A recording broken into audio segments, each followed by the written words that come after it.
High, আজকে একটু অন্যরকম কিছু তোমাদের সাথে শেয়ার করলাম। দেখো, চলে গেছিলাম গড়িয়াহাট। আর গড়িয়াহাটে গেছি মানে এই জায়গাটাতে আমি আসবই। আমার যে কোনো কাজের জন্য আমি ভীষণভাবে এই জায়গাটা প্রেফার করি, কারণ এখানে আমার পেন্টিং বা ক্রাফট রিলেটেড সব জিনিসই প্রায় এখানে পেয়ে যাই।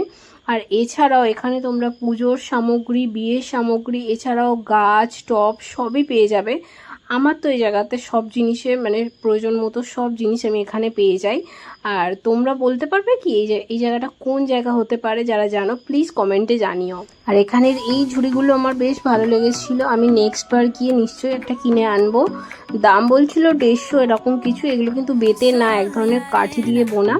আর এরপরেই নর্মালি বেরিয়ে গেছিলাম দেখো ফুটপাতে, সেখান থেকে চলে যাচ্ছিলাম বাজার কলকাতার দিকে। আর এই ফুডগুলো বাবরে, অন্যদিন যে পরিমাণ ভিড় থাকে, ওই দিন জানি না কেন এত ভিড় কম ছিল। তবে অন্য সময় সবসময় এই জায়গাগুলো কত ভিড় থাকে, যাওয়া আসাই যায় না। বাজার কলকাতার দিকে যাওয়ার কারণ হলো বাজার কলকাতাতে ঢুকবো, কিছু টুকটাক কেনাকাটা না থাকলেও আমি প্রায় ঢুকে যাই, কারণ আমার ভালো লাগে কি কি নতুন কালেকশন এলো সেগুলো দেখা, বা পছন্দ হলে টুক করে একটা জিনিস কিনে নেওয়া।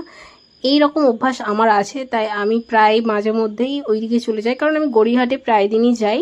আর আমার গড়িয়াহাটের দিকে না গেলে আমার ঠিক ভাত হজম হয় না সত্যি। আর এইভাবে এদিক ওদিক ঘোরাফেরা করতে আমার ভীষণ ভালো লাগে। দেখো চলে যাচ্ছি, কোনো দিক না তাকিয়ে সোজা ঢোকার জন্যই ব্যস্ত হয়ে যাচ্ছি। আর এখানে এই যে নানান রকম কালেকশন থেকে আমার তো চক্ষু চড়ক গাছ, কারণ আমি নিজে কিনতে চাই কিন্তু পারি না সবসময় কিনতে। কারণ জামা কাপড় এবার কিনতে হলে সর্বপ্রথমে একটা আলমারি কিনতে হবে, মা বলেই দিয়েছে। ব্যাস এইটুকুই। কেমন লাগলো জানিও কমেন্টে।